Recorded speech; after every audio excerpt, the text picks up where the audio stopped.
Hello বন্ধুরা, আমি Sudip and welcome to Filmy Retake. এখন আমরা কথা বলবো নতুন রিলিজ করা বাংলা সিনেমা সোনার কেল্লায় জখের ধন নিয়ে, যার পরিচালনা করেছেন সায়ন্তন ঘোষাল এবং এখানে আমরা মুখ্য চরিত্রে অভিনয় করতে দেখছি কোয়েল মল্লিক, আছেন পরমব্রত, গৌরব এবং আরও অনেকে। তো এই সিনেমাটা আমার কেমন লাগলো, কী কী জিনিস ভালো লাগলো, কী কী জিনিস মনে হলো আরও ইমপ্রুভমেন্ট এরিয়া ছিল, সমস্ত বিষয় নিয়ে আলোচনা থাকবে। তো আমি যদি গল্পটা অল্প করে বলি, মুকুল যে আমাদের অতি পরিচিত এবং পছন্দের একটা ক্যারেক্টার, তার আগের জন্মের কিছু কথা মনে পড়ছে এবং তার সাথে সাথে পরশ পাথর কেন তার উপর অ্যাটাক হচ্ছে, অন্যান্য কারা যুক্ত আছে এবং এই পরশ পাথরকে খোঁজা নিয়ে কি কি ঘটনা ঘটবে, কেন জয়সলমের, কেন রাজস্থানে যাওয়া, কেন সোনার কেল্লায় যাওয়া, এটা হচ্ছে এই সিনেমার গল্প এবং আরও অনেক কিছু স্টেজিং। এর বেশি তোমাদের যদি জানতে হয় তোমরা এখনই নিকটবর্তী সিনেমা হলে গিয়ে সিনেমাটা দেখো। সিনেমার পজিটিভ দিক আমার কাছে অনেক আছে, সিনেমার ইমপ্রুভমেন্ট এরিয়াও বেশ কিছু আছে। তবে যদি আমাকে প্রথমে জিজ্ঞেস করতে হয় যে সিনেমাটা আমাকে এক কথায় কেমন লাগালো বা কতটা আমাকে মজা দিতে পারলো, আমি বলবো সিনেমাটা বেশ ইন্টারেস্টিং একটা সিনেমা। দেখুন, আপনি যদি আলীনগরের গোলকধাঁধা দেখেন, আপনি যদি এই যে গুপ্তধনের সন্ধানের ফ্র্যাঞ্চাইজি দেখেন, বা ইনফ্যাক্ট এই জখের ধন যে ফ্র্যাঞ্চাইজি আছে, যে গল্পগুলো আছে সেগুলো পছন্দ করেন, বা আপনার যদি ট্রেজার হান্ট বা এই ধরনের জনরার কাজ দেখতে ভালো লাগে, তাহলে আপনি সিনেমাটা অবশ্যই ট্রাই করবেন। কারণ যে এই জনরা স্পেসিফিক ওয়ার্কের ক্ষেত্রে আপনাকে অনেক তথ্য দিতে হয়, লাইক সেই তথ্যগুলোর সাথে ঘটনাগুলো কেন ঘটেছে এবং তার পিছনে কি কারণ আছে, এই সমস্ত কিছুর একটা ব্যাখ্যা থাকে। সায়ন্তন ঘোষাল এবং সৌগতদা একটা পেয়ারিং অনেক ফেমাস কাজ করেছে, সেগুলো আমরা দেখেছি। এবং তাছাড়াও এই যে রুদ্রবীণার অভিশাপের মতো কাজ যখন সৌগতদা করছে, সেখানেও এই ফিলগুলো, এই ফ্লেভারগুলো পাচ্ছি। তো এই জনারটা কিন্তু সেভাবে বাংলা এক্সপ্লোর করেনি, বাট যখন হচ্ছে, যদি ইন্টেনশন নিয়ে কথা বলি, যদি তার সততা নিয়ে কথা বলি, সেক্ষেত্রে কিন্তু সৌগতদা হোক বা সায়ন্তন দা হোক, তাদের সেরাটা কিন্তু দিয়েছে এই সিনেমায়, যেটা এই সিনেমার পজিটিভ পয়েন্ট সব থেকে বেশি। কারণ গল্পটার মধ্যে স্ট্রেংথ আছে, একটা সিনেমায় গল্পই হিরো, তো সেই গল্পটা যদি ভালো হয় তাহলে বাকি সব কিছু না অনেক সময় উতরে যায়। এবং এই সিনেমায় গল্প ভালো হওয়ার জন্য তার নেক্সট স্টেপগুলো কিন্তু আস্তে আস্তে ভালো হতে থাকে।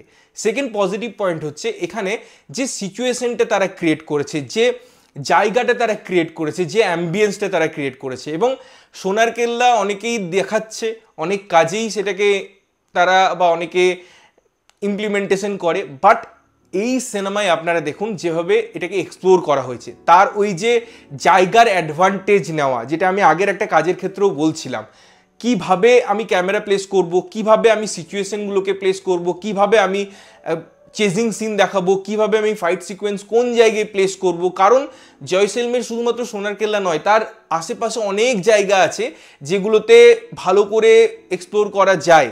আমরা যখন রুদ্ধশ্বাস একেন দেখেছিলাম না, তখনও রাজস্থানের ক্ষেত্রে কিন্তু তারা এক্সপ্লোর করার চেষ্টা করেছিল।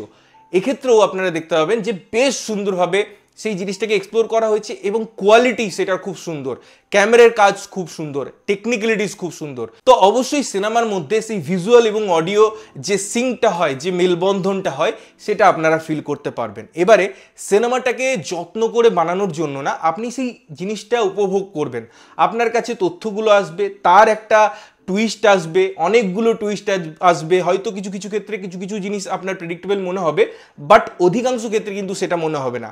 ইন্টারভেল ব্লকেজ হোক, আবার যখন সেকেন্ড হাফ শুরু হচ্ছে এবং লাস্টে ক্লাইম্যাক্স, এত সুন্দর ডিজাইন করা হয়েছে, যেটা আর পাঁচটা এইরকম বা এই জনারের সিনেমার থেকে এই সিনেমাটাকে অলরেডি উপরে নিয়ে চলে যায়। এরপরে যে জিনিসটা নিয়ে কথা বলবো সেটা হচ্ছে পারফরমেন্স। প্রত্যেকের পারফরমেন্স এই সিনেমায় দেখবার মতো, আমার দারুণ লেগেছে। কোয়েল মল্লিক দেখতে যত ভালো, তার ক্যারেক্টারটা এত স্ট্রং এবং বোল্ড, যেভাবে পরমব্রতকে ইউজ করা হয়েছে, যেভাবে গৌরব আছে এবং আরও অনেক ক্যারেক্টারের মধ্যে যুদাজিৎ হোক বা আরও যারা ছিলেন, তাদের যথাযথ অভিনয় না সিনেমাটাকে ওই স্থিরতাটা দেয়, ওই পোটেন্সিয়ালটা দেয়, ওই জায়গাটা দেয়, যার ফলে স্ট্রং পারফরমেন্স সিনেমাটার একটা স্ট্রং পয়েন্ট হয়ে ওঠে। অবশ্যই সিনেমার মিউজিক ডিপার্টমেন্ট নিয়ে কথা বলতে হয়, কারণ কোথাও কোথাও হোমেয়াজ, কোথাও সিকোয়েন্সের জন্য বা জিনিসপত্রগুলোকে এনহ্যান্স করার জন্য মিউজিক ইউজ করা হয়েছে, ফাইট সিকোয়েন্সের জন্য তারা একটা অন্যরকম টোন ইউজ করেছে। তো ওভারঅল মিউজিকের মধ্যে সেই গ্র্যাভিটিটা আছে, সেই ইনফ্লুয়েন্সটা করছে সিনগুলোকে বা পুরো জায়গাটাকে, যেটা দেখতে বেশ সুন্দর লাগে, বেশ প্রমিসিং লাগে। সবশেষে এই সিনেমার যে জিনিসটা আমার মনে হয় খুব ভালোভাবে ওয়ার্ক করে সেটা হচ্ছে এই একটা জায়গা তার পরিপ্রেক্ষিতে বিভিন্ন স্টেজিং বা বিভিন্ন লেয়ার না গল্পটার মধ্যে ওই ইন্টারেস্টটা দেয়। আপনি অডিয়েন্স হিসাবে এত কিছু জিনিস আপনি এনজয় করছেন, আপনি ভাবছেন যে এটা হতে পারে, আপনার মাথাতেও কিন্তু সিনেমাটার নেক্সট সিন কি হতে চলেছে, নেক্সট কি জায়গা হতে চলেছে, এই জিনিসটা ঘোরপাক খায়। তার ফলে আপনি সিনেমার সাথে এঙ্গেজড হয়ে পড়েন। এই জিনিসটা কিন্তু থরলি এই সিনেমার মধ্যে আছে, যেটা সিনেমাটাকে একটা ভালো নোটে শেষ করে এবং সিনেমার মধ্যে এঙ্গেজ করতে পারে। অবশ্যই সিনেমার কিছু জিনিস আমার ইমপ্রুভমেন্ট এরিয়া মনে হয়েছে। সিনেমায় ইনফরমেশন যতটা ভালো, অতিরিক্ত ইনফরমেশন হয়ে গেলে তখন কোথাও গিয়ে সেটা বোরিং লাগায়, এবং এই সিনেমায় কিন্তু সেটা কোথাও গিয়ে হয়েছে। সিনেমায় আমার মনে হয়েছে যে ডিউরেশন একটু কমানোর দরকার ছিল, আর একটু যদি ইনভলভমেন্ট থাকতো বা অন্যান্য জিনিসে যদি একটু ফোকাস করা যেত বেটার হতো। তাই সেকেন্ড পয়েন্টে আমি অবশ্যই বলবো ব্রিদিং স্পেস দরকার ছিল। এবং ব্রিদিং স্পেস মানে কিন্তু কমেডি নয়, একটা সিরিয়াস সিনেমার মধ্যেও বিভিন্নভাবে একটা মোনোটোনাস পাথওয়েকে ভাঙা যায়। তার ফলে না একটা অডিয়েন্স হিসেবে আপনি ওই ফিলটা করতে পারেন যে একই টোনে সিনেমাটা চলছে, চলো একটা অন্য কিছু দেখালো, একটা অন্য দিক এক্সপ্লোর করলো। বা সাবলেয়ারে আমি যখন একটা ঘটনা দেখাচ্ছি বা মেন গল্প থেকে বেরিয়ে যাচ্ছি, অন্য কোনো গল্প যেটা এর সাথে লিঙ্ক, হয়তো তার একটা ক্লোজার থাকলো বা ওটা হয়তো মনে হলো যে অতটাও ক্লোজারের দরকার নেই, একটু সিনটাকে রিলিফ দেওয়ার জন্য আমি ডিজাইন করছি, তাহলেও পরেও কিন্তু একটা মনোটোনাস ব্যাপারটা ব্রেক হয়, যেটা এই সিনেমার মধ্যে অভাব ছিল। থার্ড হচ্ছে এখানে ফাইট সিকোয়েন্সটা বেশ সুন্দর, বা আমি বলবো অনেকটা বড় রাখা হয়েছে, সচরাচর আমি এক্সপেক্ট করিনি। বাট কোথাও গিয়ে না সেটা ওই বিলিভ করতে ইচ্ছা করে না, যেন সিনগুলো হচ্ছে বোঝা যাচ্ছে যে এটার মধ্যে আরও কোরিওগ্রাফি স্ট্রং হওয়া দরকার ছিল, আরও ফাইট সিকোয়েন্সগুলোকে তীক্ষ্ণ করার দরকার ছিল, আরও ডিটেলিং করার দরকার ছিল, যে জিনিসটা এখানে মিসিং আছে। তবে পজিটিভ পয়েন্টে আরেকটা জিনিস বলার দরকার, যেটা হচ্ছে এআই এর ইউজ দারুণভাবে উঠে এসেছে, এবং আমার মনে হয় ফিউচার সিনেমার আরও অনেক রকম হতে পারে তার একটা আভাস এই সিনেমা দিচ্ছে।